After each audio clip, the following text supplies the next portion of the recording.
Ok. Voilà, donc je suis Courbéria avec des commerçants, avec Nicolas Pinel notamment, et des commerçants de l'avenue, parce qu'ici, on a décidé la piétonisation, sans consulter personne, comme toujours, comme partout. Il n'y a pas d'exception pour le Courbéria, hein. Vous savez, il n'y a pas d'endroit où les Grenoblois soient consultés. Alors, vous, les conséquences, vous les subissez, vous m'avez dit, notamment pour les gens qui ne peuvent plus charger le week-end, c'est ça? Tout à fait, oui. Le week-end, il y a des gens qui viennent de loin, et, ils n'arrivent pas jusqu'au magasin, et pour charger, ils ne peuvent pas. Le client, il m'a dit, je veux bien prendre de la marchandise, mais je vais en voiture aller loin, je ne peux pas. Et après, on sent, même dans la semaine, il y a moins de monde, ils n'arrivent pas à se garer, et ça nous bloque, nous, pour notre travail. Surtout cette période. Normalement, on travaille bien, juin, juillet. Et là, depuis samedi dernier, on sent qu'il y a un changement. Et vous, donc, vous avez ressenti la baisse, hein, Moi, j'ai ressenti la baisse. Je suis à moins 9% depuis samedi. Donc, alors que j'étais à 17% au début du mois. Et le mois dernier, j'ai fait 17,5 de progression sur le mois. Donc, effectivement, je ressens directement et ça impacte d'une façon réelle l'impact de la piétonisation.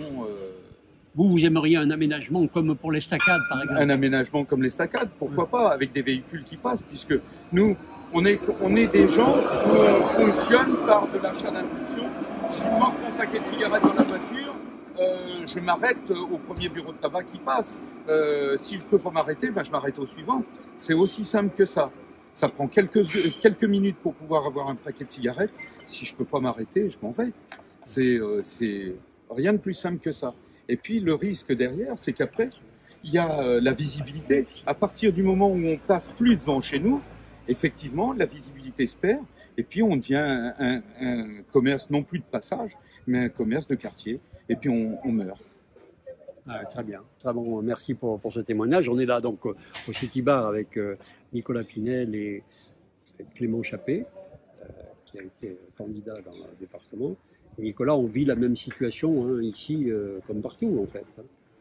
C'est un mépris, enfin, c'est un mépris, c'est à la fois un mépris, puis c'est toujours un écart entre ce qu'on affiche et ce qui se vit réellement. C'est-à-dire que de partout, on annonce qu'il faut agir pour le climat, pour la transition écologique, etc. Et vous disiez tout à l'heure, là où les gens faisaient 1 kilomètre en voiture, là ils en font 3, en polluant de partout, et en plus en tuant l'activité économique. En fait, on est bien d'accord.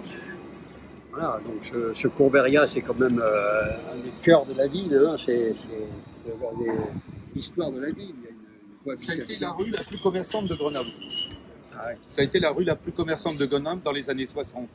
Aujourd'hui, on est loin d'être la rue la plus commerçante, hein. Donc petit à petit, on se dégrade, on tombe et puis... Vous ressentez aussi la malpropreté, le manque d'entretien? Voilà, ça, c'est un autre problème, c'est un autre débat, hein. Aujourd'hui, il n'y a plus de balayeurs. On ne sait pas où sont passés les balayeurs. On nous ramasse de temps en temps les poubelles. Et puis, on fait passer la machine sur les trottoirs une fois par semaine.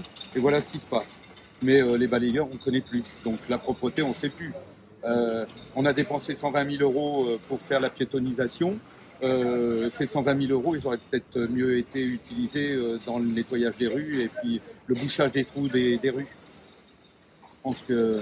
Vous, près de chez vous, j'ai vu que les encombrants, à nouveau, vous aviez nettoyé, un groupe d'habitants avait nettoyé eux-mêmes, j'avais assisté à ça, une partie de la rue, tellement c'était devenu affreux, mais je vois que ça recommence. Ben, il y a 2 semaines, là, je suis obligé de remplir mon camion, comme d'hab, et amener à la déchetterie. Parce que même quand ils passent pour les poubelles, et tout ce qui est par terre, ils ne veulent pas ramasser. Et c'est les poubelles des bords, ils ne ramassent pas. Et avec d'autres personnes, on a rempli le camion pour le vider à la déchetterie, pour faire propre, parce que c'était vraiment dégueulasse. C'est dommage, c'est dommage. Donc en fait, les habitants se substituent au service public alors qu'on a les impôts les plus élevés de France. Nous, au conseil municipal, le groupe d'opposition, on propose à Éric Piolle des solutions, hein, parce qu'il s'agit de mutualiser entre la métropole et la ville le service de nettoyage qui ne fonctionne pas. Il y en a un qui est chargé des encombrants, l'autre qui est chargé des déchetteries, il y en a un qui est chargé des poubelles, des corbeilles, et l'autre qui est chargé du ramassage des poubelles. Le ramassage des poubelles est irrégulier entre les poubelles du périssable. Il y a des personnes qui veulent plus garder le périssable parce qu'il faut le garder 2 ou 3 jours chez soi. Évidemment, ça sent mauvais. Les rats pullulent de façon excessive. Ils sont plus régulés. Voilà, ça c'est une situation générale et qu'on retrouve ici dans le quartier Chaurier-Beria comme ailleurs. Alors nous, piétonisation, vélo, oui, pourquoi pas, mais il faut prendre en compte tous les paramètres, c'est-à-dire il faut d'abord consulter, regarder comment vivent tout le monde, c'est-à-dire les habitants, les commerçants, l'activité, les artisans. Pas très loin, là, rue Antoine, on veut piétoniser, il y a un artisan qui est dans une rue qui va être piétonisé, qui annonce qu'on va le tuer si cette piétonisation a lieu. On ne l'entend pas, on n'écoute pas. Je crois que c'est ça, pourtant, une ville, c'est de prendre en compte tous les aspects et essayer de trouver la meilleure, la moins mauvaise des solutions.